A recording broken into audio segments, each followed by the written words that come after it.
Good evening, ladies and gentlemen, and welcome to another exciting Vobie One-Eyed Kenobi. Exciting! Yes, exciting. Show with the lovely Julia. And the lovely Richard. Hey, and it's nice to see you out there, all gathered in the waiting room. Do come in, sit yourself down, and we will be giving you your vaccine in a minute later.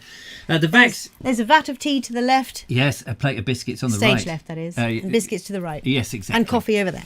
And you'll be vaccinated against any sort of miserable stuff when the Vogue show is on. It'll be just charming fun and games and laughter. That is the nature of our show. At least that's what we try to do.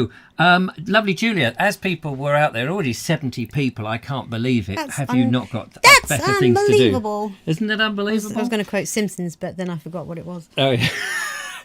Have a look, tell me if there's anybody of any interest. That's impossible. That's what it's supposed to say. We have lovely Ernie Samat. Hello. Hello. We have lovely Jackie Traynor. Hello.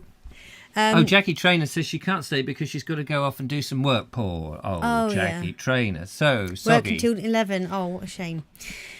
And we have Rasputin of Artington. Hello, mate. Evening, Richard, Julia, and fellow Vobesters. Very nice of you to pop by on this cold. It's cold. Is it cold? It is quite cold. It's getting chilly. I think we are definitely now in winter. Yep.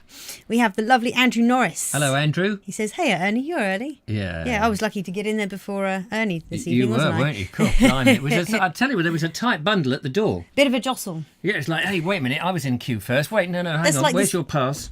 It's like this afternoon at the the afternoon show, the reading show. That's what I was trying to say. Yeah. Oh, no, don't remind me about the disaster of the reading show in which I have moved. For those people that don't know, I do these live readings. And it used to be on the Bold Explorer Richard Vobes channel on YouTube. It's a great channel, by the way. Every day, a lovely video.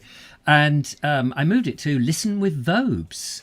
And, of course, this week I forgot I'd moved it to Listen with Vobes, and I managed to do it on the wrong channel. Everybody was at the right channel. And then not only that, this channel was made private, and nobody could, even if they knew. It was very strange. And anyway. Yeah, I spent actually, it was more like 30 minutes. I said 20 minutes, but it was more like 30 minutes spent refreshing page. She's very keen. On my computer and on my Haven't you got phone. Children well, to be looking after? Well, this is why I'm juggling the children. Yes, like this. I knew he was going to do that. Who knew he was going to do that? Yeah, you did. Everybody wants to be a cat. All right. Who else? Anybody else? One or two more people? We can't do everybody now because... Rick M, Kerry Baldwin, Ed Loud, Justine Jones, Mark Donny McLeod, Julia M, Darren Howell, Josephine Suter, Clive Waterfall, Kate Evans. Good grief. Dave of Yore, sorry. Yeah, he's changed it. What used to be Days, now he's caught us out with Dave. He took me up on that name change. Yeah. Dave of Yore. Marriott Genealogy, Linda Kane, Mike Stevens, Brainwash Chris, Ron Langley, The Green Man, Roy Ballinger, Station Master's Choice. Who else have we got? Laura Riddle, evening or happy birthday for yesterday. Sorry, I forgot to actually say that yesterday, though. That was really bad of me. Yeah. How could I forget? Wait. Somebody had a very nice birthday the other day. Yes. Now, it wasn't me, but somebody, who could it possibly be? Somebody who's another year older. Yeah, somebody who got really ancient and old and decrepit, and now has got those wrinkles and grey hair and has a stick, a bent back, knobbly knees, droopy. Anyway, what? I don't know who that was, but somebody else. I was going to say that's below the belt, but it wasn't. It didn't quite get down there, no. Anyway. We have. But coincidence, you had a birthday. I did have a birthday yesterday. Did you have a nice birthday? I did. Did you get any good presents? I was sufficiently spoiled. Yes, I got these lovely earrings. Oh. What about anything from the lovely viewer? Yes, I got lots of lovely gifts from the lovely viewer. Oh, what a lovely viewer. Yes. So, David Chamberlain, yes. Thank you so much. He sent me a nice little haul of Molten Brown goodies. It was lovely. Some really interesting scents there. One you'd like. Yes. Black pepper. Black pepper. Yes, Julia. They came to my house, so I said, "Wait, come over here," because there's a whole. Vobes. I did try to say they were all from me, generous soul I am, but no, of course I couldn't pass that off. No. And so you opened them up in front of me, which was very kind. I did. Yes. We did actually debate about doing that on the show, didn't we? But then we thought, well, Yeah. No, can't be bothered. Yeah, a bit self-indulgent, I feel, but I am no less appreciative of everything. No, it's so nice. But the viewers running this channel and the other channels. Well, it's your fault they sent anything at all because you went blabby mouthing. I know, but they're lovely people out there. And then you told them to send stuff in. Yeah, well, anybody who didn't send lovely Julia something. Stop it, you. Oh no, sorry. Okay. Anna Jones, Paul Cockerill. Did you say Alid Jones? Anna Jones. Oh, I see. I'm Tim sorry. Williams, Charlie Cooper. I'm walking in the air. Yeah. And I think that's all I can see for now. If I've missed anybody, I'm sorry about that. Yes. I tried my best. Yes, well done. So brilliant. Well, that was the Julia's birthday over and done with for another year. Yes. Next year, just so you're all primed, it's quite an important one, isn't it? Oh, yeah. She'll be the big 6-0 Oi. next year. What? Oi, I look really good for 6-0. Yeah, you do. I know, it's amazing. I don't know. Can I have some No, of that it's just the rejuvenation? 4-0. Oh, it's the 4-0. The big 4-0. 4-0's a jolly good fair. Just another year, 4-0's a she jolly good... says. Blimey. I wish I was going through that phase. Got this lovely necklace from a friend. Oh, that's very nice. You probably can't see it. It's like purpley. Oh, wait, effect. we've got the necklace we've got the cam, web- haven't we? Forgot The about that. little cam. The little necklace cam, ladies and gentlemen. Bing! Let's show it in a good light. Yeah, the colours in this It kind cam. of fades out, doesn't it? Yeah, it's sort of a bit weird. I need to get a better camera really for that, but hello. It doesn't always want to focus either. But hey ho, never mind. You get the idea. Now, ladies and gentlemen, in tonight's show we've got some fantastic videos. Thank you so much for sending those in. I'm really looking forward to playing those in to you. There's some beautiful ones in there. Also, I was watching something the other day and I thought, here's a thing I'd like to talk about for a while. No, I mean a while in several shows. Ongoing thing. Because in many ways, we do this here on this show anyway. Right. Culture. Oh. And now I'm not talking a thing that you look into a Petri dish and, you put a thing with a pipette. That's a lovely word, isn't it? Pipette. Yes. Yes. Have you got a pipette? I don't have a pipette. I'd like to have a pipette as a pet, and take the pipette to the vet and see what the vet made of my pipette. Please look at my How do you pipette. do that? It's You like just a penguin. Spin that straight off like that. Just like that. I don't know where it came from. I don't get it. No, I know. It's fun. It's fascinating. No, is it? It Anyway, is. Why do you think I stick around? I've no idea. What Sellotape. goes on in here? Yeah, clank. This clank, is crazy clank. enough, but that at least comes together, Right. So anyway, I thought culture, because I know that there's a lot of people sort of talking about the culture wars at the moment. So I'm not so much interested in the culture wars because there are culture wars, and I know there's all these people who are challenging the culture. But I want to sort of pin down what is our culture in this country, and what does it mean to us, and how important is it? And now I've got a definition over here. Hang on, let's have a look what it says over here. Culture is the umbrella term which encompasses social behaviour and norms found in human societies. Can you hear me at the back? Nope. Oh. As well as knowledge, beliefs, arts, laws, customs, capabilities and habits of the individuals in these. Thank you to Wikipedia, who, by the way, have been plaguing me. I gave Wikipedia some money a couple of years running because they sounded like they were running out, so I donated to them. And ever since I've done that, they're like all these charities. Once they've got your bloody email address, you've donated to us before, won't you donate no more? Chuck some more at us. Yes, it was like, no, I've done that. Go and chase some. Yes, but you donated before, mate. I know. I've done my thing. I find it valuable. Sometimes I use your service, so I donated some money. Well, why don't you give us some more money? Mark Donny McLeod says, "Culture, is he mad? That's almost an hour full." Yes, there we go. We've got to have something to chat about on this show. No, I'm culture. It's like it's as somebody else said, it's a way of life, isn't it? It's our way of life, and how important is it? It's lifestyles, but it's not just one lifestyle. It's the lifestyle of a society. Yes, that's my understanding of it. It's not like an individual's, individual culture. It's the culture of the society and what makes that society unique and important and moralistic. And so there are people who are challenging that culture and saying, everything that's gone before that you seem to have grown ergonomically, is that right? Yeah. Good. Is no longer important. So in other words, a lot of minority people are making the minority things in society the majority story, and that the things that have been the traditional way of life forever and ever, that have grown and developed, are now trying to be swept under the carpet. And before they get swept under the carpet, I would like to know what it is that they intend to sweep under the carpet. So you've got the... It's funny because originally when Christianity came to the country, that swept every other culture under the carpet. But since then, we've kind of absorbed and kind of taken on, like, in the recent few hundred years, we've been taking on other cultures, and now our culture seems to be made up of lots of cultures. Well, but the English or British culture is yes, I mean, I think British and English is part of culture, isn't it? It's part of that way of life, of the way of looking at things. And I take your point, because you've got pagans and you've got your religious... Which is an umbrella term in itself. Which is an umbrella term in itself. Which I just repeated what you said. Yep. You said all that. I just said all that. And so you've got pagans and you've got the Christians and things. And the Christians adopted a lot of the pagan stuff. But we as a culture tolerate those things. So you're not you're not excommunicated. Well, you might be actually excommunicated, but you're not thrown to the slag heap if you don't be a Christian.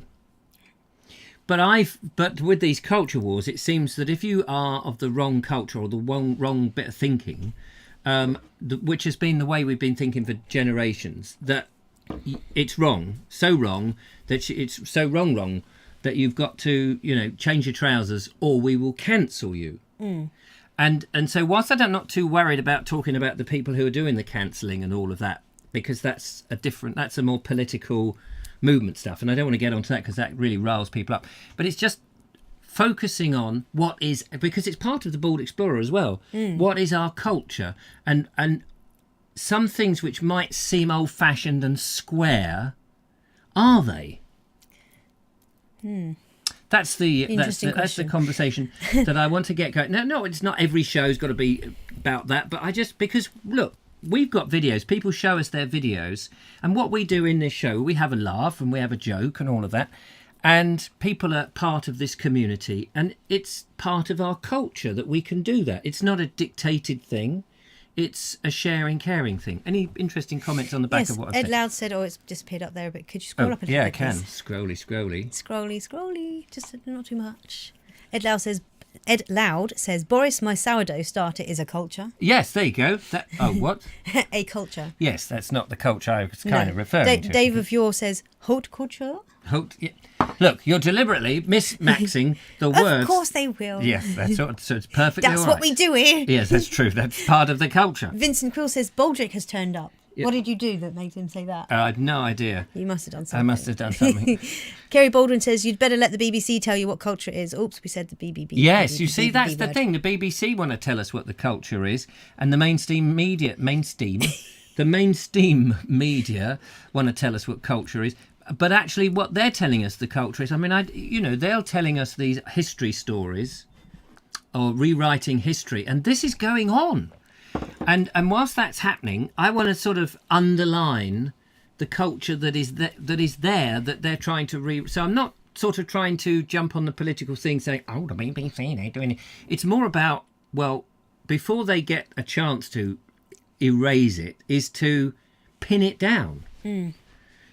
So that's the thing. It's a very, very hard task you've put there, though. I know, but it's just a hard task. Something to do, isn't it? Yeah, something to do, isn't it? It's like, what else are you going to do? You could just watch the furniture grow. Robert Croser says, the only culture I know, I found in the back of the fridge. Yes, here we go. It winked at me from behind the organic lettuce. Yes, I expected that sort of thing. But then this is part of our culture, is that we can joke about important subjects at the same time and make light of things. And that's fine, isn't it? That's part of our culture. That's part of, And when I say our, what are we defining our as? A British, English? Oh, right. I thought you meant our as in the time. No, our as in us. Our culture. Yeah. O-U-R. I got there. Yeah. Our culture. I mean, I'm talking what? We're not. It's a Western culture. We're talking West. That's the thing. We're talking about culture. I'm just trying to get it into my mind because I'm a bit, simple-minded, and I'm just trying to fix it. Are we talking about? I mean, to me, our culture. To me, what with the quest for England and all of that, it's British. It's Englishness. British and Englishness are, I think, slightly two separate things, but they overlap in so many ways. So it's funny. Culture is just like the organic type of culture. So society culture, it grows and develops and changes and evolves, doesn't it? Well, yes, absolutely. Like any species would. Yeah. I mean, I agree with you. So we are evolving, but are we throwing the baby out with the bathwater? Usually, yes. Yes. So we're humans. It's what we do. It's what we do. Our culture is, as you say, under threat from minorities and political correctness, says Glastonbury Gabriel. So that's an exact example. What I mean, the political correctness, where we're sort of losing that sense of fun because we're having to not insult anybody. The old free speech business. Yeah. That's an interesting point or question. Who was it? Vincent Quill says, is there a difference between culture and traditions? Well, there is, isn't there? Because tradition is part of culture, isn't it? Yes, I mean, I would say that there's a difference and they overlap, or that one is part of the other. Like tradition is something that's gone on from hearsay, a thing that's happened that's repeated that may not be precisely right. You know, for example, I'll give you a tradition, Christmas. People celebrate Christmas, but in the early days, it was all a religious thing and quite serious and what have you, but it was a rejoicing thing. Now that is adapted from a pagan festival at the end of the year, etc. But now the religious part of it is pretty much disappeared from most people. They don't go to church. Some people do, obviously a token church thing. But a lot of people, it's about the commercialism, it's about the presents, it's about families just getting together. But it's something that we've done traditionally as a so the date stayed the same. Pretty much the overall thing about people getting together and celebrating is the same. But there's nuances over the years about really what it's about. And everybody has. And it's part of our culture to get together at the end of the year and celebrate. So I would say it's two different things. I think since as far back as, well, I don't know how long, but it's for a long time in our evolution, I suppose. It's there's been maybe not that long, but a winter feast. It's, you know, yes, when you hear like folklore and fairy tales from hundreds and hundreds of years ago, and it makes that makes perfect sense, doesn't it? That a more primitive society, and by primitive I don't mean men. I mean primitive as in they don't have modern science to create crops and have globalization where they can get things from hot parts of the world. So if you're stuck in like England and at the end of the year it's like, well, that's it, we've had the harvest, we don't have stuff coming in from China or other hot country or wherever to supply us during the winter, so we'll get together, we've worked very hard, we're all going to have to grin and bear it for a couple of months, and then it's all going to start. So why wouldn't you celebrate? Why wouldn't you get together as a very pagan thing? Sorry. Yeah, there's an interesting comment. Where are you? Sorry. She lost it. Takes me so long to get. Where is it? Well, meanwhile, whilst you're looking at that, Edward Moulding says, so long as man rides his hobby horse peacefully and quietly along the King's Highway, and neither compels you or me to get up behind him, pray, sir, what have either of you to do with it? Could you just interpret that, please, into English that I understand? But I know what you mean. In other words, stick your nose out of somebody else's business, I think is what you mean. Yeah. And the what I was looking for was Ed Loud. He said, I would say that, could you scroll down a smidge? That the traditions, that they are a tradition which form part of culture, but albeit relatively new. Yes, that's what. Yes, so as I was saying, that Christmas is part of our culture, and celebrating the end of the year or a harvest or whatever, it's become part of the culture of the country because it's something that's repeated annually, and it becomes it is I think I would say traditions become part of the culture because they are a repeated thing, and so the next generation embraces that as well. And because the next generation embraces it, and then the generation after that embraces it, it becomes a cultural thing that we do. So if somebody came in and said, oh, as of now, everybody celebrating Christmas or having a party on their 40th birthday or giving presents on their birthday. No, we're not doing that now. That would be anti-cultural, wouldn't it? That would be against the culture of pretty much Western culture, not just English or British, but it would be that whole thing about giving presents or celebrating important things. If somebody said no, and we believe this is how we should have it, it's like, wait a minute, mate. So you can't mess with culture because culture is so important. Should we pause for a video? I was going to say, have you got a video? Yeah, I've got a video. And here we have a few. And then we'll have a look and see what people are thinking about. Sorry about the echo there. Oh, and that's my phone making noise. I don't know which one it is. Probably that one. Right, I think we're going over to the lovely America now for a bit of culture. And this is from Wilf Meyer, who got in touch. He's had a visitor in the night. This is interesting because we don't get these over here, so we'll find this particularly interesting. Take it away, Wilf. Hello, everyone. I had an intruder the other day, and actually they show up throughout the year. They're usually just passing through, and they don't do any damage, at least so far for me.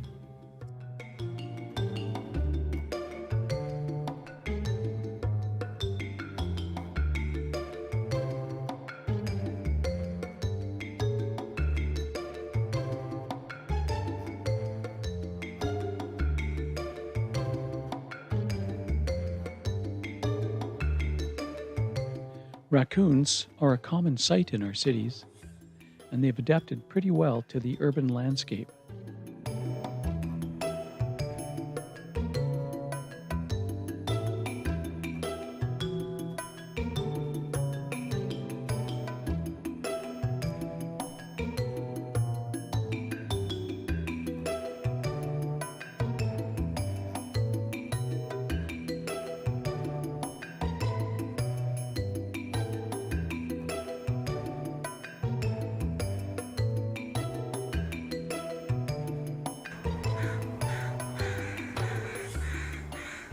So I'm wondering, do you have intruders like this in the UK?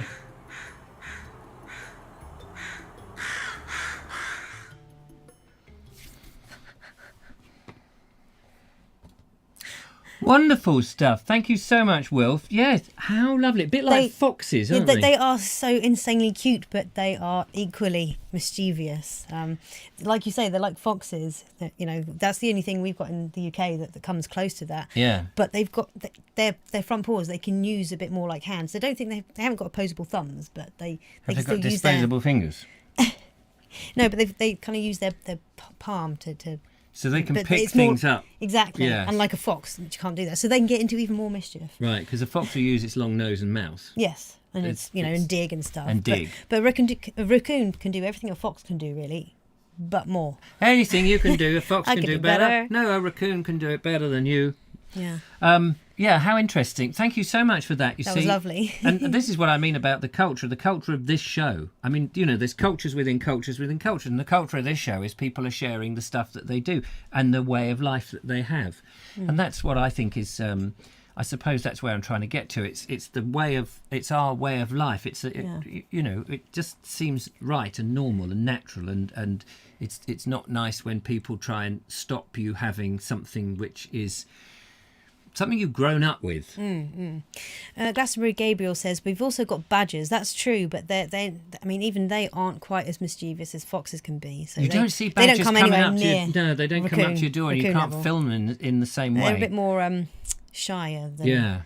And they're nocturnal. I mean, I don't know whether raccoons are nocturnal. There was one in the daytime. I mean, foxes are a bit of both, aren't they? They're mostly nocturnal. Yeah, they'll make the most out of whichever time of day is, whenever they can available to them. Yeah, exactly. Raccoons can climb trees and frighten the life out of you, says Shelley Dawes. Yep, this is true.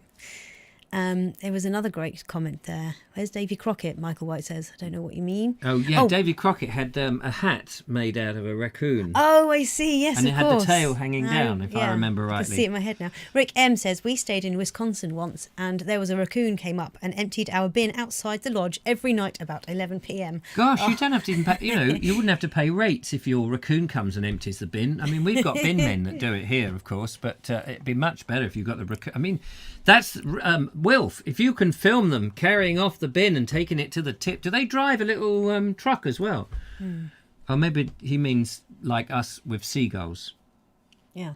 Yeah. When he says empty the bins, I thought he meant they take them and empty them into the back of the van. That would be good. That would be good. But like seagulls, if you leave the bin, if we've got plastic bins over here, with what do you call them? Wheelie bins with lids. They're wheelie bins. They're really good as long as you don't leave the lid really down up, because then the seagulls come in and they're like rats. Well, they're flying rats. That's what they call them. Station Master's Choice says, just hope wild boar don't come anywhere near your garden. Have you had experience, Bernie? That would be interesting. Yeah. By the way, Bernie has sent in a video in tonight's show. Yeah, very exciting. That'd be good. Looking forward to that. The only thing that can stop raccoons going through your bins is a bear. Yeah, and maybe you probably wouldn't want to interrupt a bear going through your bins. Yeah, well, yeah. Yeah, I think. Yeah, well, I suppose if you live in those sorts of areas, you've got to kind of expect it to a certain degree. But you'd have to lock your bins, you'd have to lock everything down, and yeah, I'd love to live in America, but it sounds like we haven't had bears in this country for. Well, not native ones for thousands of years. Yes, but America's a big country. I mean, I don't suppose you get bears down in Nevada, do you? I have no idea. Or you wouldn't get them in San Antonio, Texas. Oh, hang on, I'm going to have a sneeze. I doubt that. But you'd have other things like... Hey, shoo! Sorry, Eric. like, hey, sneeze!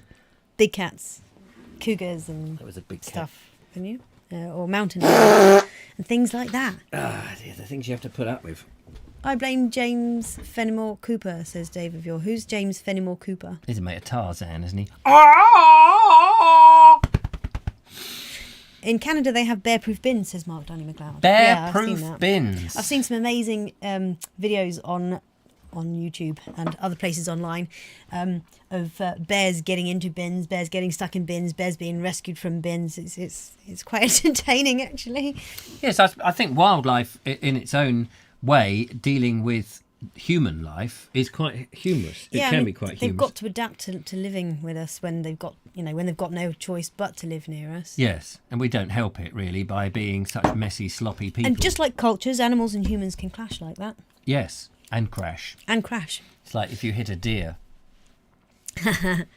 Well, that's Why am I laughing at that? No, you don't. No, don't laugh at that. It's horrible. You hit a deer. I mean, you can damage your car. Poor dear.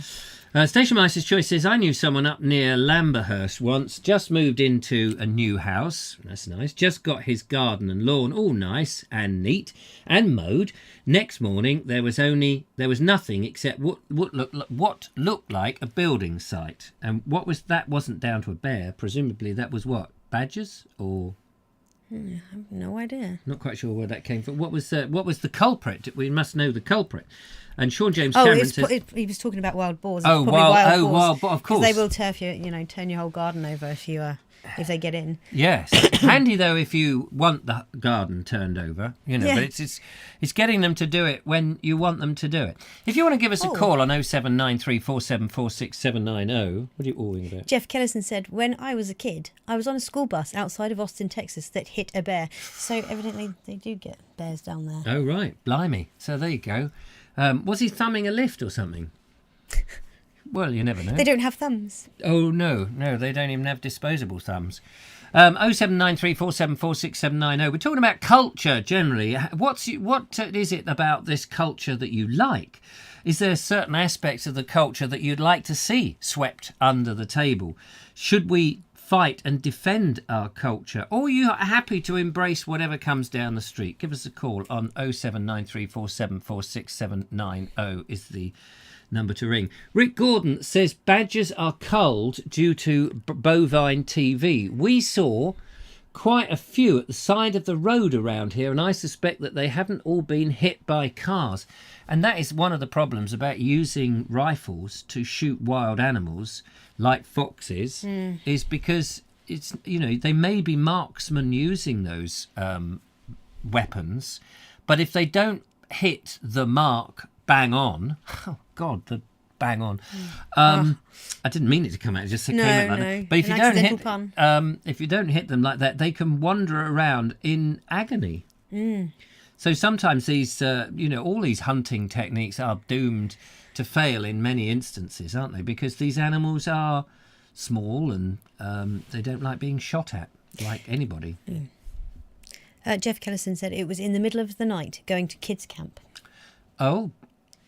What, the bear was on the way to kids camp? Yeah, the bear being run over by the bus he was on. Well, it was a good job, wasn't it? Because you can't have a bear going to kids camp. I mean, you can imagine them at the initiation, coming in at reception, going, "What's your name?" "Tommy." "Righto. And you here with your sister?" "Yeah." "What's your sister's name?" "Lizzie." "And is that your mum?" "No." "Oh, I beg your pardon. What's your name?" "Oh, how do you spell that?" "Sorry, could you put that child down? Please don't bite his head off." "Oh, now that's another letter to a disappointed parent." That could be quite nasty. A bear going to... She's not listening. A bear going to the child's camp. Yes, we don't need that. No. Fox hunting is our culture. Nobody needs that, says Shelley Dawes. I completely agree with you there. So is it? Yes, that's part of the... Now, that's interesting. See, that's where... That's where tradition and culture... must evolve, in my humble opinion. Yeah, no, but what I'm saying is fox hunting is a tradition. Hunting is part of our culture. Yes, hunting and fox hunting. But it's cultural, isn't it, for certain members of society. Now, I read a book about this, and the reason that they go hunting, the reason that the richer than landowners and the people with lots of money, it's not just about the fact that they can own a horse, have a pack of hounds, have a bunch of people to look after the hounds and have another bunch of people to look after the horses, and then go and trespass over other people's land in order to seek out the animals and stuff. Apparently, the landowners basically get to that point where they've run out of things that differentiates them from everybody else. They can have a big house, okay, so they have a big house and they can have a flash car and a swimming pool, but what the lesser people can do is hunt and have land to run around on and land to keep all this stuff. And since the Normans came in, and remember, we were hunter-gatherers in ye olde days before we decided, actually, wouldn't it be better to be farming this stuff rather than running about after it? And a bit of that sort of hunting thing has stayed in the gene, but it's a way for the toffs, for want of a better expression, to show their authority over everybody else because they can hunt and we can't. That's what I read in a book. That's one theory, that's for sure. Yeah, I mean, I think that's part of... Yeah, I think that's part of the bigger picture. I think there's probably many more reasons. Yes. I mean, they don't... I'm sure they do it for pleasure, but you could do a lot of things for pleasure, but sometimes there's no point to it. It might be pleasurable to, I don't know, drown dolphins by sticking weights on their tail. Might be pleasurable, or humans for that matter. It might be pleasurable for somebody to do that if you're spiteful, but I don't think people hunt foxes just to be spiteful. Michael White says the fox is one of the only animals that kills for the sake of it. Well, humans are the major culprit of that. And it doesn't matter how bad anybody is on this world, be human or animal. I don't think anybody deserves to be torn apart by a pack of savage dogs. Nothing excuses that in my book, and nothing ever will.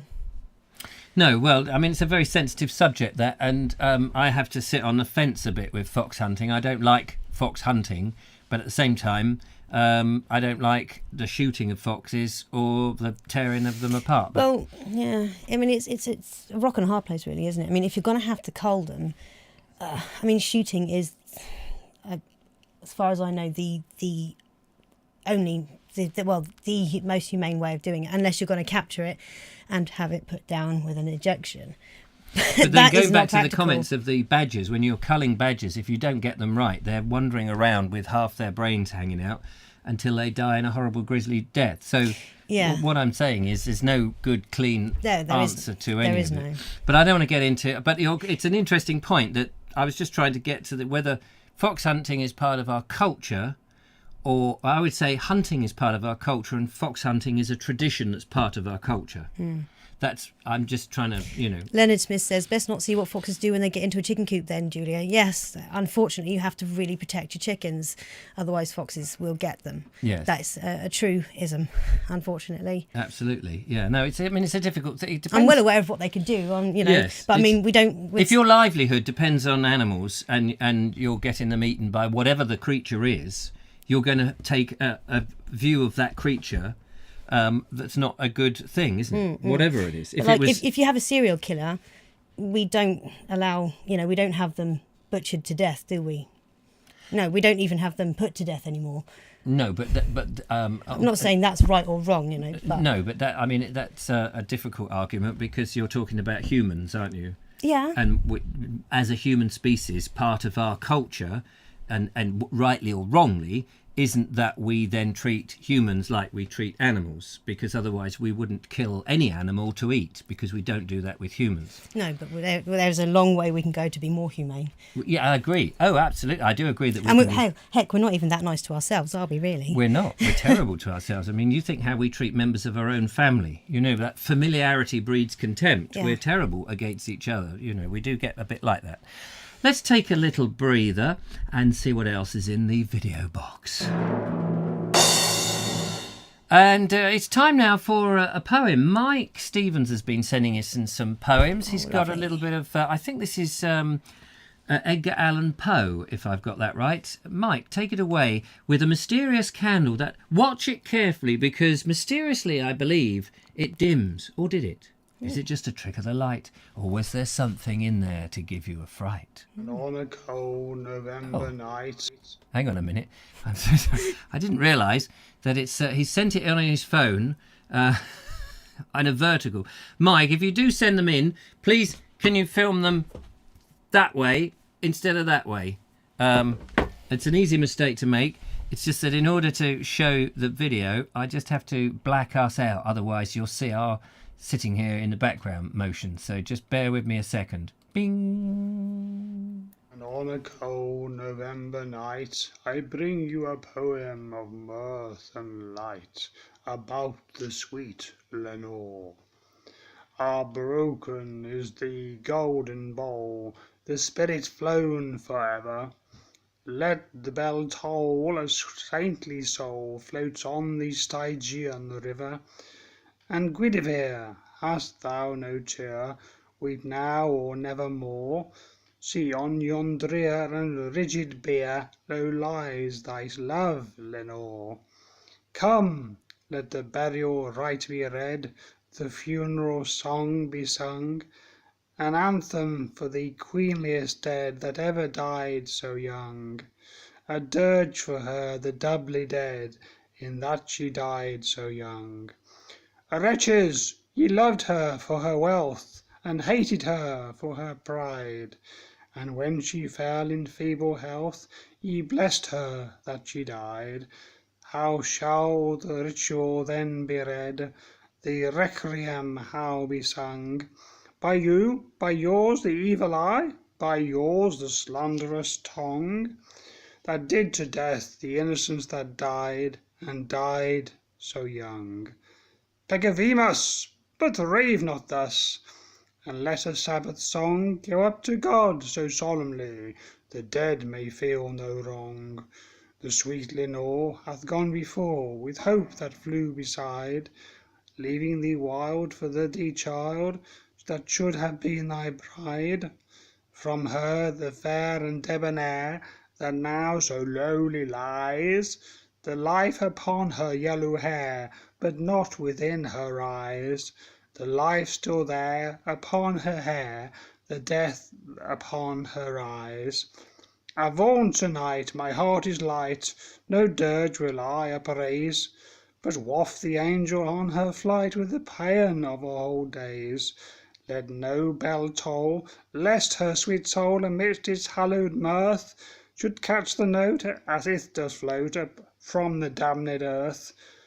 To friends above, from friends below, the indignant ghost is riven from hell unto a high estate, far up within the heaven, from grief and groan to a golden throne, beside the King of heaven.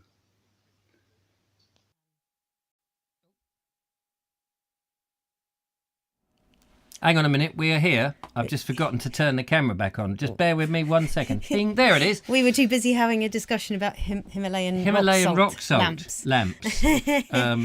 What a fascinating thing the Himalayan rock salt lamp is. And I was just asking Julia, I said, do you think it crumbles? Just saying, well, it's a rock. It doesn't crumble easily, but I'm sure it crumbles more easily than other rock. And it glows because it's no translucent. Idea how, yeah. Yeah. Yes. Thank you very much for the poetry. Now there's a bit of culture for you. We have a phone call. There's a bit of culture for you. Are you into poems and things like that? Hang on, where's the phone? Hello, caller. I thought I was back in the chapel then, in sort of South Wales. Is that the sort of thing that you would get in South Wales then? And they'd be banging the pulpit. Oh, I'm ever so pleased about that. Banging the pulpit. That's one of them real. What do they call it? Those. Bashing it. And passionate. Yes. One day where he bashed it so hard, the top of the thing broke off. What the what do you call that thing? The podium. Like the lectern where the Bible is. In the pulpit, yeah. And he bashed it so hard it broke. The cost us about £100, so we didn't invite him back. Was he a guesting vicar? Yes, when our priest? local priest died, we had guests that came every week, and then they had one priest that was quite good, so he came every month, and he stood up there preaching the word, telling us how to be good and how to be, and then he ran off. He ran off with the organ player. Blimey! Well, there you are. How about that? How exciting! Nice organ player, hey? Yeah, someone playing around with people's organs, don't you know? There's not usually a surgeon, isn't it? Who plays around with people's organs? Yes, whips them out. So that's part of our culture, isn't it? The old sort of dramatic, over the top. I mean, not so much these days. You don't see these very passionate things. I mean, you might see those people who are passionate, but they're usually at political rallies now, rather than. I don't like these. I haven't been to church or chapel for 25 years. I just can't get on with this one where you see them on Songs of Praise sometimes, and they're jumping around with a tambourine. That isn't it. That doesn't seem to sit well with me.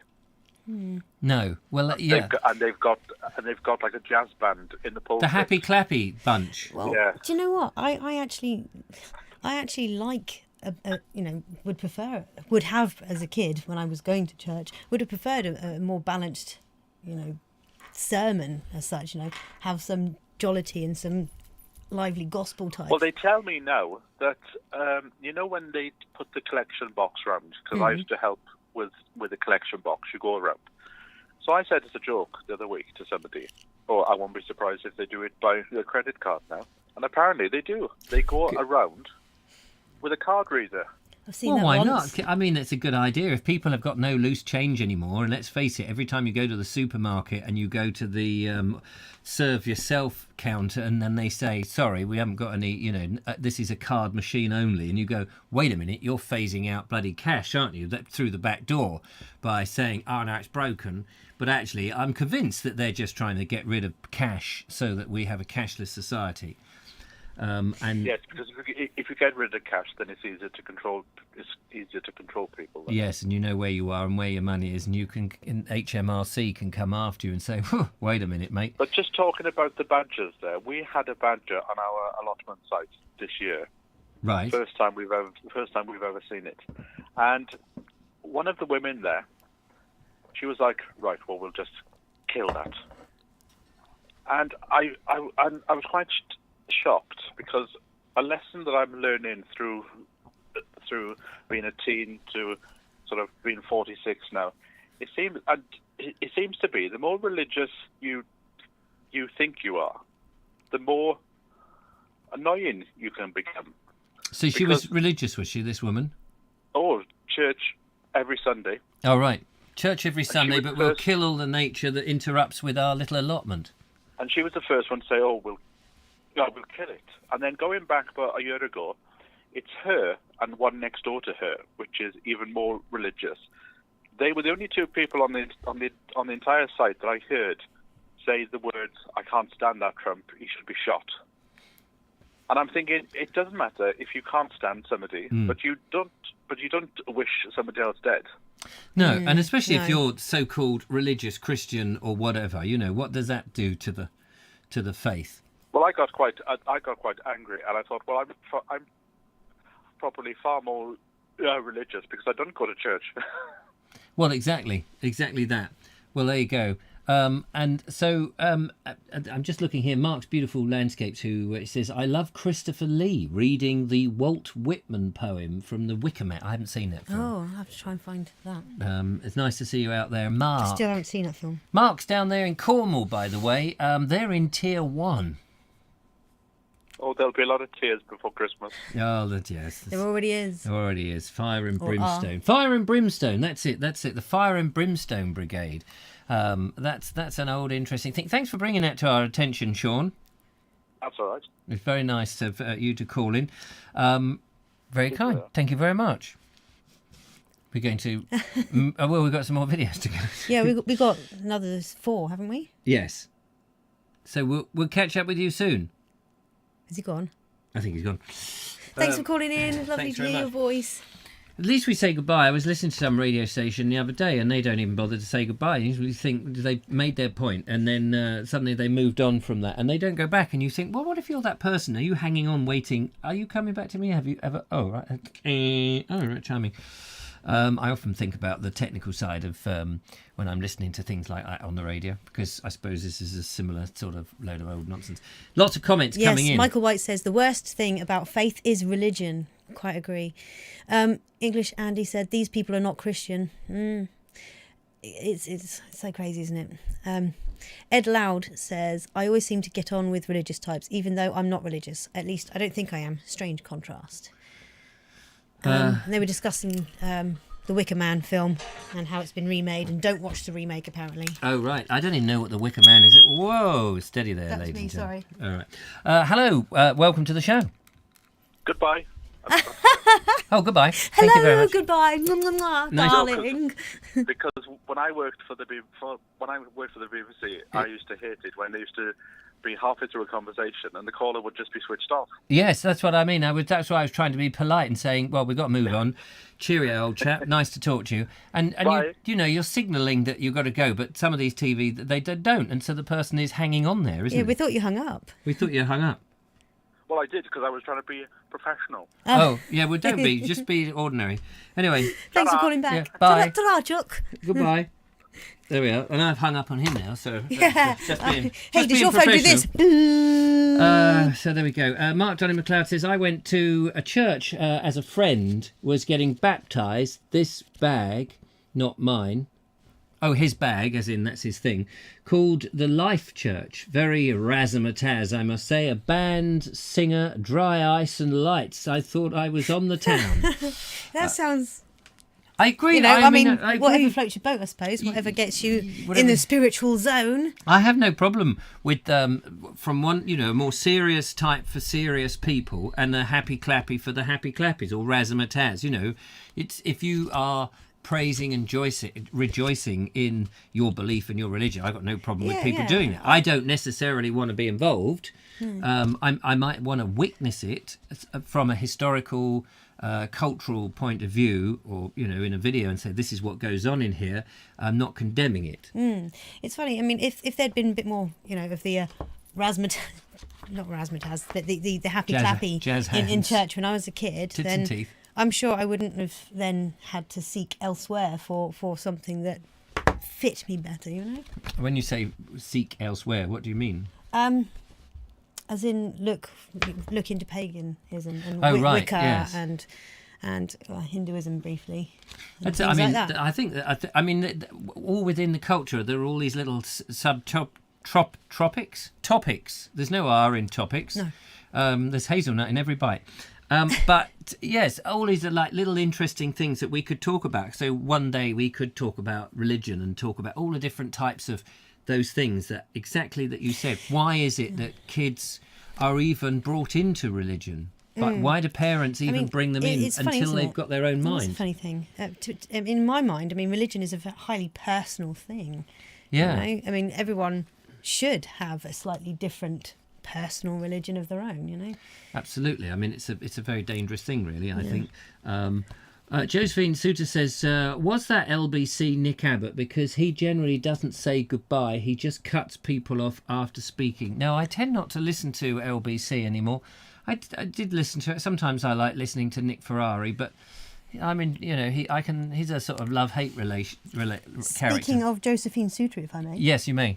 Thank you so much. Bing. And I got the other little bits as well. Thank you very much. Yes, she was very happy, and I was very sad and sullen that I didn't have a little book on how to identify trees for my pocket. I think it's got some Hang on, ones show the, we don't know in there. Show the little camera. Yes, it's got some here. of the firs and conifers. Show and the special camera. the little camera. Why isn't that working? I don't know. Right. There we go.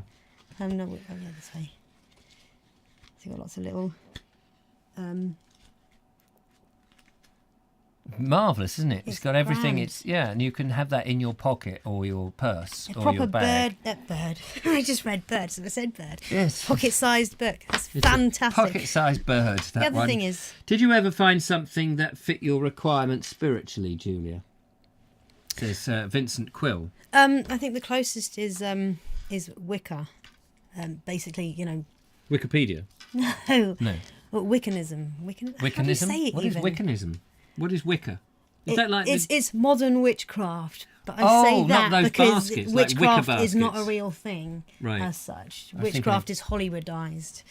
the Wicker Man? Is he put into a wicker basket? No, he's put into a big what? No, the people were put into a big wicker. Man Is that where shape. where does Wicca come from then? Willow? Willow. Yeah. So where does that Weaved come willow. from? So you said you were into Wicca. You Yeah, say Wicca. It's a different word. That's Wicca, and that is basically a modern.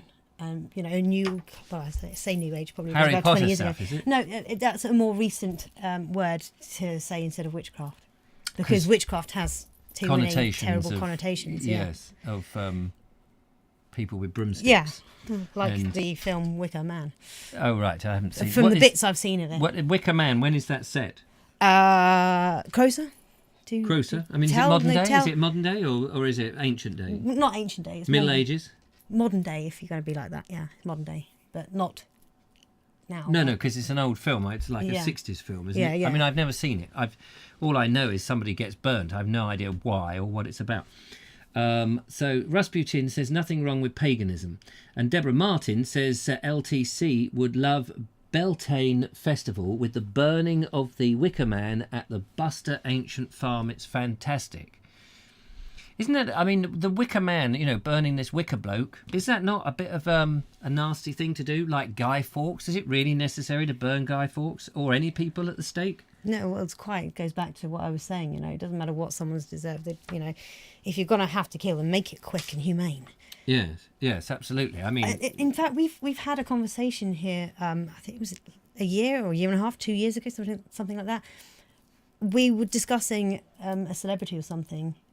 Or we were discussing a high-profile case where, I can't remember what exactly had happened, but the family were wanted to be allowed to beat the corpse of the that does of the ring a bell. person who'd Done a crime against one of their family or something, a very, very heinous one, I hasten to add, but then had died for whatever reason, I can't remember. But and everyone was like, yeah, they should be allowed, and I was like horrified that anyone would actually think that is okay. It's like when they pulled down the statue, not at all like it, but similar. When they pulled down the statue of Edward Colson on the YouTube video, not only did they pull the statue down, which wasn't actually the bloke, it was a bronze effigy, effectively, of him that had been there. And people had pulled it down. Very few people really knew the history of him at that moment, other than that he had this slave thing connection back in the 18th century or 17th century, whatever it was. And they were beating him. They were bashing him, stamping on him, kicking in his face.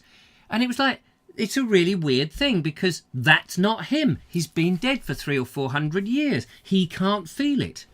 And but it was a need, obviously a very primeval need that's in them for whatever reason, that they had to kick. That's the only thing they could get at this bloke who had actually, for reasons which we won't go into, for political reasons and whatever, and I don't want to get into that whole business about statues and stuff, but he had that. It was of the time, and he'd been philanthropic in the thing. But that's all nothing to do with the point I'm trying to make. Is they pulled it down, and they felt that in order to express their hatred for this person who they didn't know and couldn't talk to and couldn't rationally argue or put any points to, they had to beat the statue of him. And I just thought that's so barbaric because they'd lost control. That's the insanity. I mean, we have the audacity, a lot of humans have the audacity to live in, in lovely walled, brick houses and stuff, and separate themselves from nature and assume that they are above nature, that we are not part of nature, that we are not animals. Actually, we are animals. We share 97% of the same DNA with gorillas, for example. You can't see that, and I don't see how you can see that and go, oh yes, we are we are not the same, because we are. I can't remember where I was going then. I went on a rant, sorry. That's quite all right. Let's go and have a look at another video. Yes. And so now it's time for Rick M, or Richard McGowan, who is going to take us out on a fishing trip, I believe, if I've got this right. Rick, take it away, boy. Take it away. Get your rod ready.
chimney on the hill from a previous video.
This is a thorn back rear which we caught. We'll return, but before we put it back, look at the detail in the eye. No, that's amazing. That looked a lot like what was I? Oh, what's this? A cuttlefish. Cuttlefish. Yes, it looked a lot, similar to their eyes. What, that eye had The a painted intelligence in it. daisy on it? No, well, there's a different shaped pupil in the cephalopod. I'm sorry. Was that was really a type of fish. That was really his eye. Yeah, That detail in the eye, that picture yeah. that looked I like believe it'd so. been It looked drawn like on. Was that true, or is Yeah, that just? that was the I've reflection. never seen another. Reflection off the retina. Our pupils are round. Yes. So if how to explain it.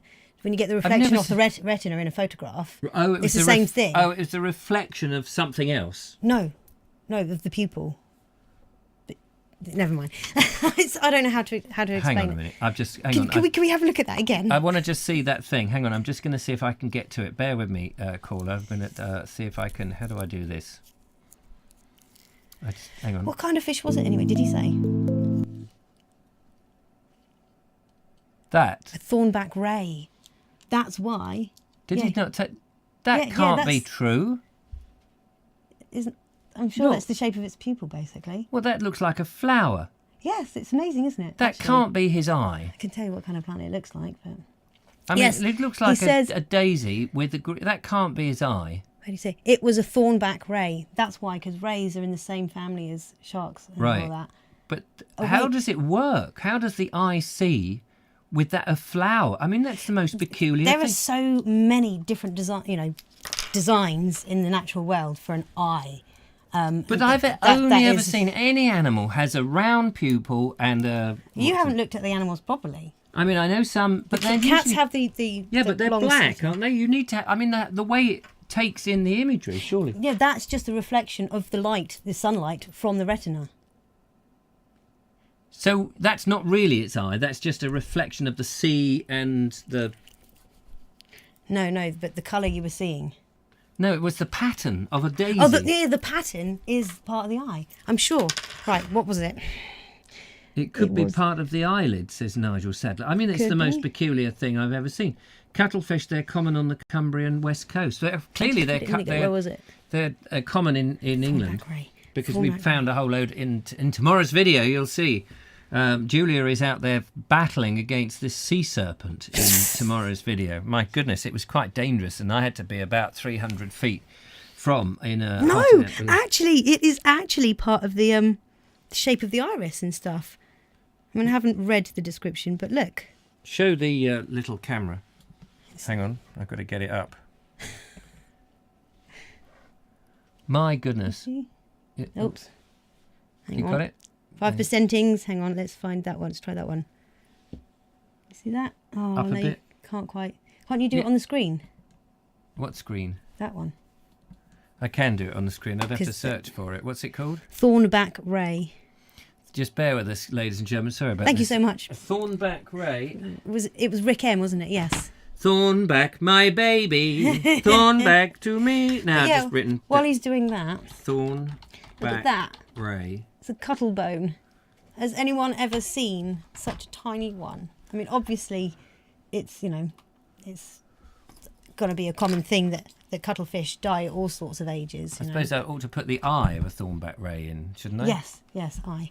But to actually be confronted with the evidence of a young cuttlefish dying, it caught me today. I was like, oh no!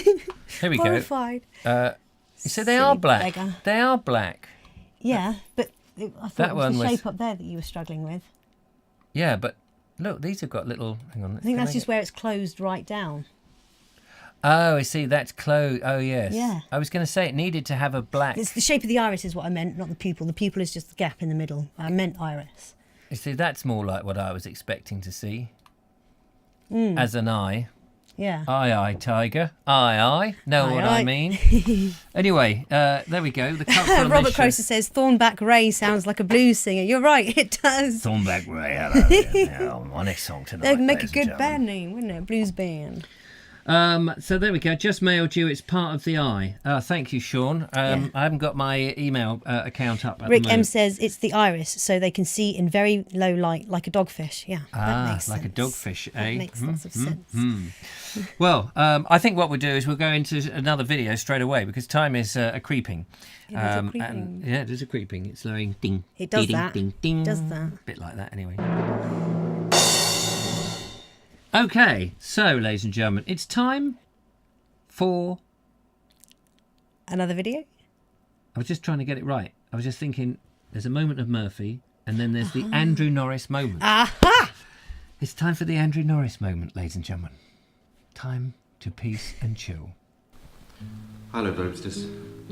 The idea for this short little film came after a comment that Richard made in the Vobes show recently, when he said that when his father died he had very little to show for his achievements.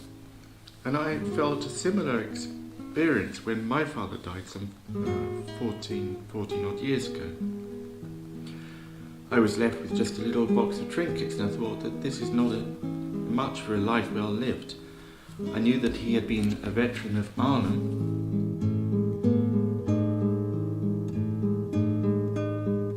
and that he had lived in Japan for a number of years, and that is actually where he met my mother. When they married, they came back to England. And then I looked at my father's bookshelf, and I realised the books that he kept were the ones of things which greatly interested him. And I realised that that was a far greater legacy that he left me. And the books that he kept were on 3 subjects really: cooking, gardening and making things. And these are 3 of my great interests. So I took pictures of all my father's books on the shelf, and I made up this little book. I made 3 copies, one for my brother, my sister and myself, in which I photocopied a selection of his books, from Surrey, from making stuff in the garden, in the house, power tools, making furniture, build yourself a model yacht. I never saw him do that, but he made a lot of things, a lot of furniture. DIY books, do it yourself, gardening with Alan Titchmarsh, Zena Skinner, book of recipes, who remembers Zena Skinner, wok cookery, and also a love of music he instilled in me. And my father was, he separated from my mother when I was very young, but I always felt this very strong emotional attachment to him. We kept in touch over the years, and then when he eventually died, he actually died on my birthday.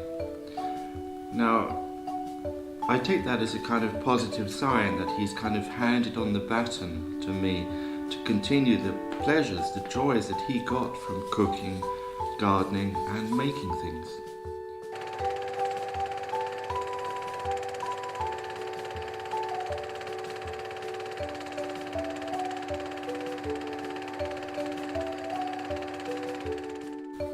So Dad, thanks a lot, I really appreciate it. Don't be sorry. Yeah. Good man.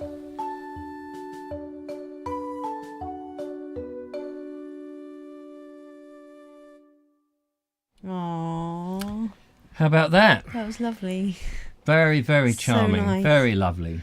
Yeah, well, thanks, Mr. Norris Sr., for posthumously for such a wonderful son you have created. Yeah, the legacy you've left with him. It's amazing. And what a lovely idea. You know, I think Andrew Norris is a complete nutcase. A genius.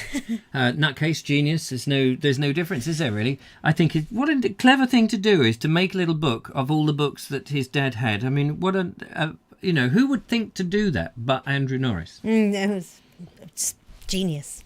She's welling up. She's welling up. Yeah. Well done, and thank you for sharing that with us. That's it's very joyous, and it is a difficult thing, isn't it? That when your parents go, or somebody you love, and you've got to deal with and we've spoke about this before. You've got to deal with their effects, and their effects are their effects. You know, their belongings and things, and you can't necessarily store them. Imagine if we had to keep everything that our parents had, and then that went to the children, and then they had to give it to their imagine the amount of nonsense that we would collect, the baggage that, oh my God, another child, he will get, and you turn to this massive warehouse the size of an Amazon big warehouse or whatever, and you go, there we are, this is the generations from 30 generations of Vobes, that's it all in there. His father had it, and imagine it'd be great to do that, because the museums of, you'd just be carrying a museum on your back like a big tortoise. That reminds me of a little bit in the film Labyrinth with David Bowie. I remember the snail in the worm. Is it caterpillar? I think it's maybe a caterpillar. Come anyway, meet the missus. there's a bit where she ends up, the heroine, ends up in like a big dump, and there's this woman there, this old hag there, who's got loads of junk on her back, and she's trying to convince her to have attachment to all these things and weigh her down, and so she'll stay there and not continue her journey. But yeah, you just remind me of that, just having all the junk on the back. Yes, there you go. Yeah, that was pointless, sorry. That's all right. A great idea, that Memento. Yes, absolutely. And a nice little book, because it's self-contained, and because a book of books, the irony is all there. Yeah, it's wonderful. Sean Chain Cameron says, I dreamt the other night that Richard was on This Is Your Life, but it was filmed in his house and we all had to run through the house and wave hello. Can you sounds imagine? Like an insanely This is funny... your life. Who was the Irish presenter who started? The Eamon Andrews. Eamon, he was very tall, wasn't he? Eamon, you won't remember. Eamon Andrews, this is your life. And he had this sort of nervous laugh. And he was, so, Julia Hartley. And he would pop out. Do you remember This Is Your Life at all? Do you know what we're talking about? Vaguely. And before Michael, what was his name? Michael, not Parkinson. Michael, the other one. The other granny's favourite that used to be on our tellies all the time. Michael, not Mike Yardley. Michael, not Michael Winner. Michael and the Argonauts. No, not him. Aspel.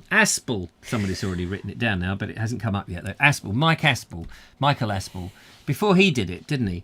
Eamon Andrews he was an Irish chap, big, tall, black hair, and all in the black and white. This is your life, he would say. Aspel there. I told you. Kerry is straight on it. Aspel. Everyone's got Aspel. Michael Winner, says Henry stated. Can you imagine? Aspel, yes, absolutely. Guess who's arrived, by the way? Who has arrived? Dubai Dozen. Dubai Dozen. Hello to you. You missed the... Yes, but I'll say it again. Thank you ever so much for your very generous little haul of Molten Brown goodies. I had good fun. Smell that one. Smell this one. Try this one. Yes, and she put the black pepper one up my nostrils, and I sneezed. It was like dripping from the nostril. And I was like, whoops. And you had a nice hot water bottle in a purpley thingy to Oh, yes, in a furry purple... in a furry thing. Cover, that's the word. Yes, very kind of you. Yeah, very kind of you. People have been so... Thank you very much. Generous on the old Obi-Wan Kenobi show. This is your life. I'm actually wearing several gifts. This one. Jumper. My mummy made me a jumper. It's been many, many moons since my mum made me a jumper, and I have one again. Yes, so if your mum's watching... Yes. And Kerry Whitelock, thank you very much. Oh, yes, look at that. Very nice. Oh, yes, and Richard Vobes, thank you very much. Yes, thank you. I got some earrings. Ear. Have a look at my earring. Earring cam. Hang on, I got to switch on to earring cam. Bing! There we are. Stay still, you. Stay still. It's not going to stay still. Anyway. Look at that. I love it. Solid gold they are. 25 carats, apparently. I had to go to Morrison's twice because I didn't buy enough in the first bag. Anyway, Dubai Dozen says, glad to hear. Have a very happy birthday. And that's... I did have a very lovely birthday. Yeah. Thank you very much. Mark's Beautiful Landscape says, who was the current presenter of your idiotic dream TV show, Sean? Was it Pat Butcher from EastEnders? What? This is your life. Half expected Japanese. Then what? I'm not sure what he's on about. Anyway, I think we'll go to another video now, don't you? Yes. Yes, I think so. Hello, Andrew. But sorry, Andrew, we have to get rid of you. Station Master Bernie has made us a video, and this is a poem. Poems seem to be the in thing at the moment, but this is a poem with a few animated graphics to go with it. And as you know, Station Master Bernie has a connection with... Not Barry. Station Master... Yes, I know. Dig a hole. Give me a bigger spade. No, that was mine and a couple of other people's faults, but I'll take it.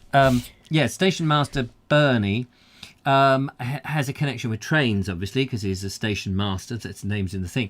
But it also remembers the days when there were other vehicles that have long since gone.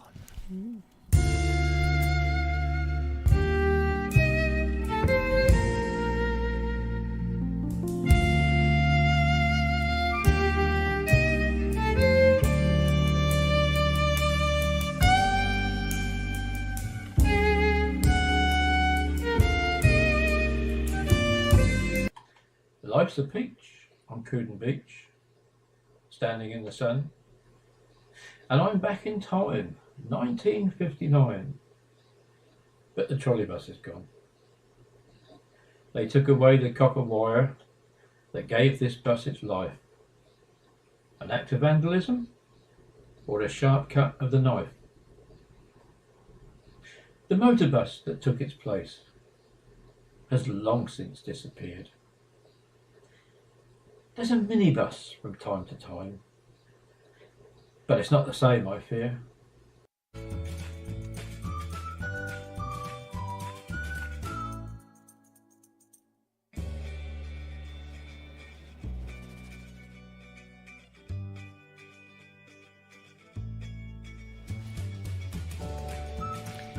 Well, there you go. What about that nice bit of original poetry with trolley bus models? And I'm assuming that you either collect them or you make them yourself, Bernie. How fantastic. Yeah, it was lovely. Thank you. And of course, who remembers trolley buses? When do they go back to? When did they start cutting those wires? Was that in the 50s and 60s?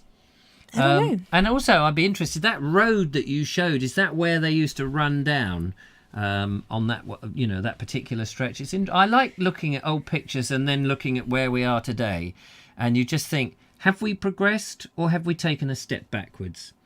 Sometimes I think that we haven't so much progressed, that we've just gone sideways. I'm usually going sideways. My crab movement, I was going to say, just call you Crabby. Crabby old Vobes. That's the way it goes. But lovely to see that. Thank you very much. So what did you say? Hastings trolley buses ran until 1959. That was a good guess, wasn't it? Good game. All right, my lad. Floorboard. Richard Jr. 2 points. Richard Jr. 1. So bad luck to you. Well done, you. This is your life. On the Vobe Show tonight, Eamon Andrews and Bruce Forsyth impressions. Oh yes. I don't do impressions really. Station Master's Choice, aka Bernie, says that was Cooden Beach. The turning circle was there. It was Cooden worth it. And that was the turning circle on the roundabout. How interesting. And it's just curious, that was a turning circle and they put a roundabout in there. It's clever. So the circle is still there, the circle of life. Audrey Forbes Hamilton says, I remember trolley buses and how smooth the new buses seemed by comparison. I imagine, yeah. I can only imagine. That's the thing. If you do go on some of these heritage things and you go like this, you think, God, thank God they don't have those anymore. And yet we do hark for the past, don't we? And yet so much of life is so easy for us that it's quite nice to remember typewriters and how it used to numb your fingers if you've been there for any length of time. Ding! Do you know, I adore the fact that, you know why the QWERTY keyboard was invented, don't you? Yes, I do, but I can't remember. Just remind me, please. Because of typewriters. It was invented for typewriters to slow typists down so they wouldn't keep jamming the to put the letters further apart so that the two arms that come up didn't stick. Yeah. So that's why your A's and the E's and or whatever letters. Yeah, I think it was mainly to mentally slow them down because it wasn't just laid out simply. So you have to. Interesting. But then you do learn where they all are and just go for it and then jam. Oh. Mark Johnny McLeod says they had trolley buses in Bristol until 61. 2 years later, they managed to hold on, gripped on. This is your life. Which is great. And Josephine Suter says, this is your life. Oh dear, they were the days, weren't they? Always wondered why there was a roundabout there. Doesn't need it. Yes. So that says Kerry Baldwin. They do need it. And here we go. Henry's Adventures. There's 3 museum trolley buses in the UK. Standycroft, East Anglian Transport Museum and the Black Country Living Museum. Well, this is your life. Sean James Cameron says he'd love to see an update video about the trolley bus you visited a while ago in the Vobe Show. Was that Tram 58? Oh, yes. Tram 52. Tram 53. Was it? Oh, I don't know. Tram 59? It sounds like a song, doesn't it? It sounds like one of those old 1950s TV American programs. Tram, it's now time, ladies and gentlemen. Casey Jones coming after this. It's Tram 59. Tram 59, ba-ba-ba-bum, will it arrive on time? Ba-ba-ba-bum, if Bob has anything to do with it, it's Tram 59, ba-dum-bum. Yeah, Tram 53, the Brighton one. Says Station Master's Choice. Yes, thank you. Hey, Bob, you're looking a bit down in the dumps. Yeah, I am today, Jim. Why, what's the matter, Bob? You're normally, the singing song and dance of the company. I know, but I've lost the wires for my tram. Oh, no, the wire... I'm not going to get into a whole skit of that. Mark Donny McLeod says, and Manchester has a full-on tram service as we speak. Do they really? This is your life. Now, have we seen Glastonbury Gabriel out there? He was out there. And then Are you still there, Glastonbury Gabriel? Are you there? Glastonbury Gabriel sent in an interesting video tonight, ladies and gentlemen. He always does. I'm not saying that he doesn't. He always does. Yes, it's always interesting and slightly left of weirdness. No. This is interesting because in Glastonbury for a while, he became a member of the city council. And when they was in the part of the city council, the council decided in there. Oh, no, it wasn't the council. The banks were all disappearing, and there were no banks. I think Gordon Banks had left as well. But anyway, was Gordon Banks a football? Anyway, that's neither here. No, I don't know what that is. Anyway, they were running out of banks, and the banks were closing and moving out, and what have you, and nobody was doing anything about it. And so they came up with a protest thing. And I think this is a brilliant way to make a point. It was very good. I'm sure Glastonbury could tell us the thing if he was here, but unfortunately he doesn't seem to be there. But anyway, Gabriel's thing on this, have a look at this, it's quite bizarre. And did those banks in recent time offer to take a cash each day? And was the holy interest rate in England's pleasant towns displayed? And do a visitant divine help us to pay our rates and bills? And was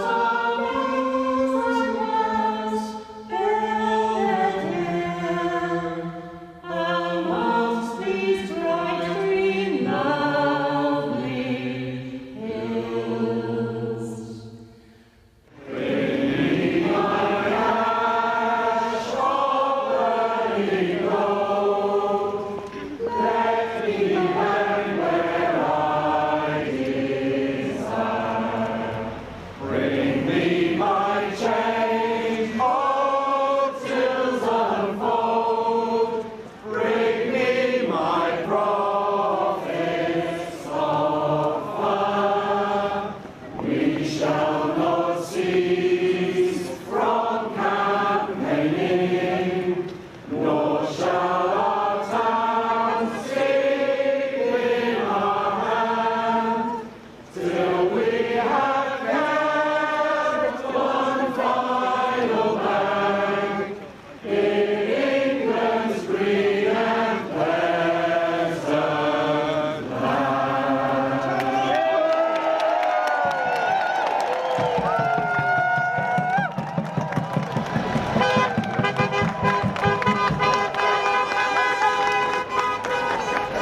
That was good, everyone. That was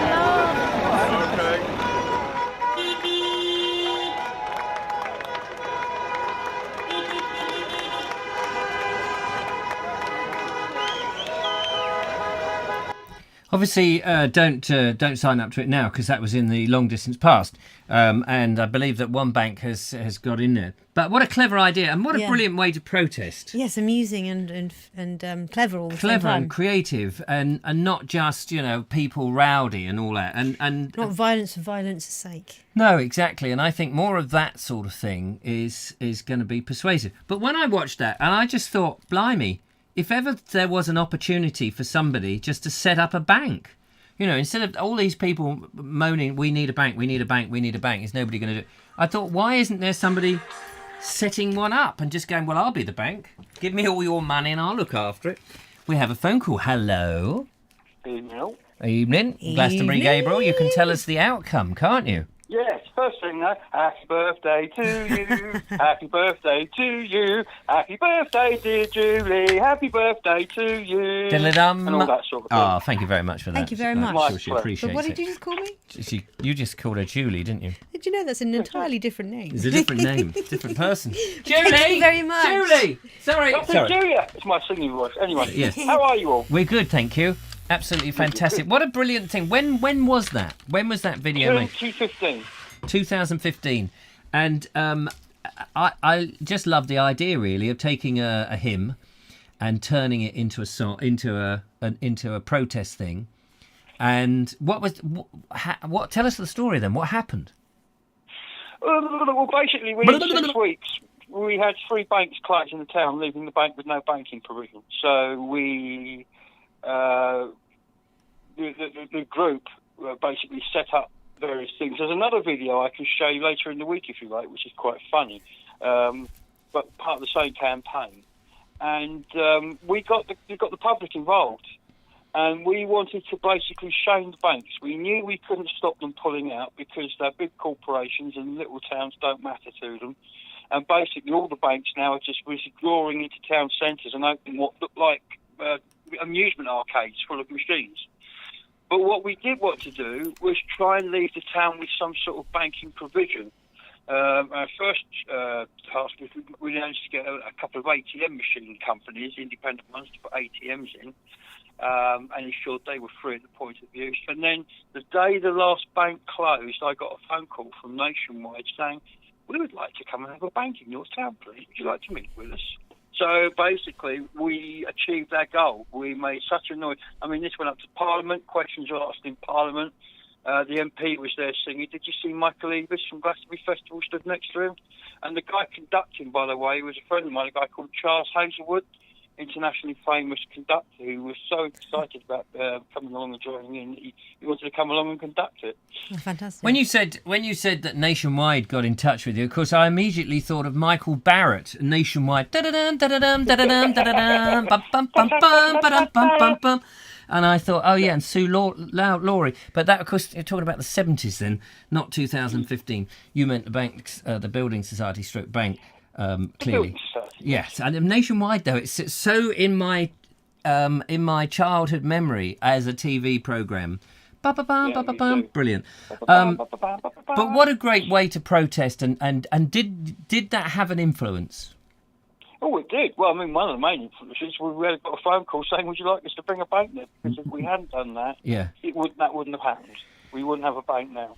So yeah, bearing in mind, Glastonbury has a population of 10,000 people. Yeah. Well I mean, done. I can't understand that somebody somewhere with a bit of nous wasn't thinking, here is an opportunity for a business, even if they're not a. I mean, not like Fred down the road who's on the dole thinking, oh no, I was going to be a window cleaner, but I'll be a bank. I'm talking about somebody who has some sort of banking experience, thinking, well, there's this community who haven't got a bank. Wouldn't you want to start one? But not only that, but a world famous community. But yes, Glastonbury's known around the world. Exactly. But you did manage to get somebody else. So Nationwide wasn't there before. No. So they all the other banks, the old bank buildings. Right, and all the other banks cleared off, and Nationwide stepped in. And is it still there?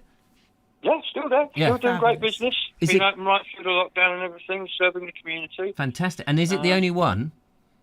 Well, the only other option, and I'm sure many of your viewers have been in towns that have lost banks, the old one is, everybody's going online, so you'll have an online provision, and you can also use the post office. Well, try and use the post office during lockdown. Ours has been closed through most of it. Or reduced hours. No, Yeah, absolutely. The first TV presenter of Top Gear was Angela Rippon. Oh, right. Okay. That's right. Yes, it was. She's not still in it. That'd be fun. How old is? I can't even think who she is. She used to be a newsreader, Angela Rippon, didn't she? She did, yeah. She was on the Morecambe and Wise show in the 1970s again.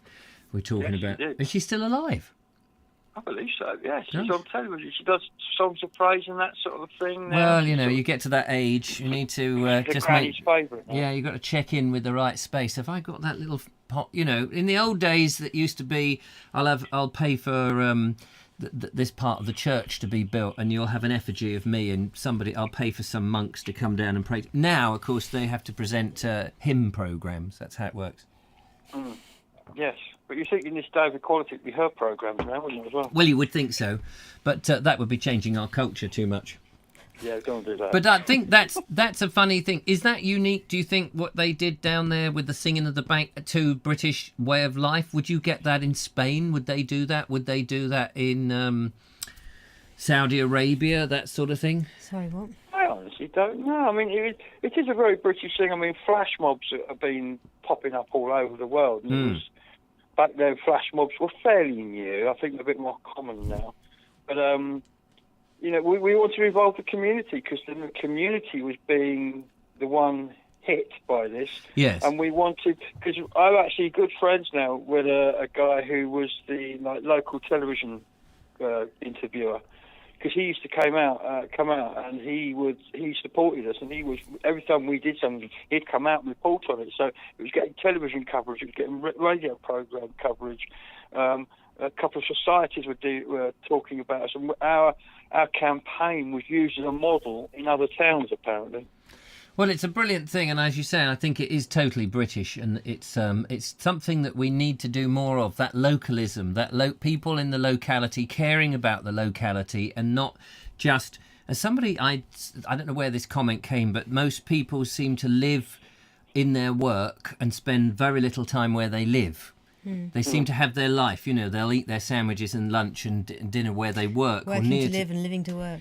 Yeah, and then where they come back to is really just to sort of put their head on a pillow.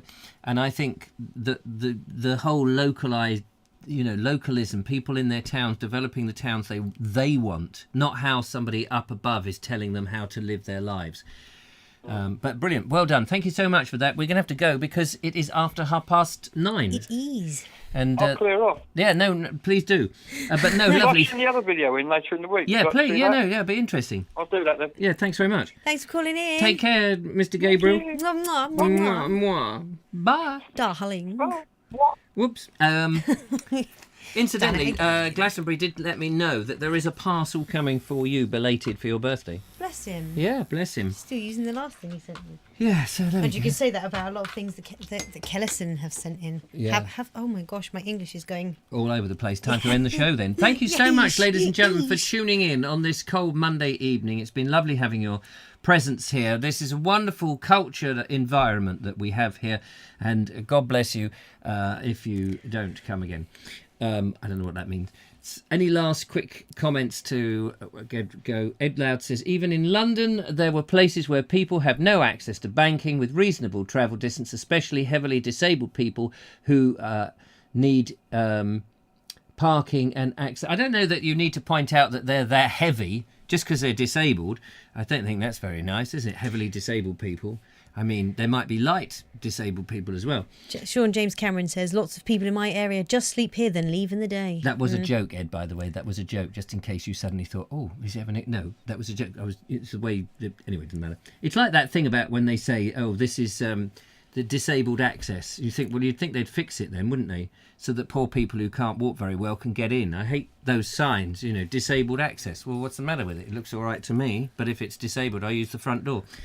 Anyway, there we go. That's it for tonight. Thanks so much to... Is the lovely Judith out there? Yes, she is. Hello, Judith. Lovely to see you. Thank you so much for making sure everybody's all right and banging those on the head with the blue spanner who isn't behaving themselves. Very good of you. I've just spotted Elaine Whitelock. I don't know if you were there before. I didn't spot you, but thank you very, very much. It's my birthday tomorrow, by the way. I know I had one in July, but, you know, I have 2 a year, just so you know. Don't forget you can support the channel, of course, by donating everything, the keys to your car and the keys to your house, just to keep a little bald bloke going. Anyway, that's it from us. Thanks for you. Thanks for the keeping me sane, guys. Thanks for phone calls. Thanks for the lovely Julia. And thanks for coming on the show. Until Wednesday, when the next one will be here, that'd be great. But in the Board Explorer video tomorrow, you will see the lovely Julia tackling a water bear in the sea. Uh-huh. Apparently. Is it a tardigrade? Yes, it's a tardigrade. You have to tell me what that is afterwards. Goodbye, ladies and gentlemen. Bye-bye. Love Goodbye. you all. 1, 2, 3.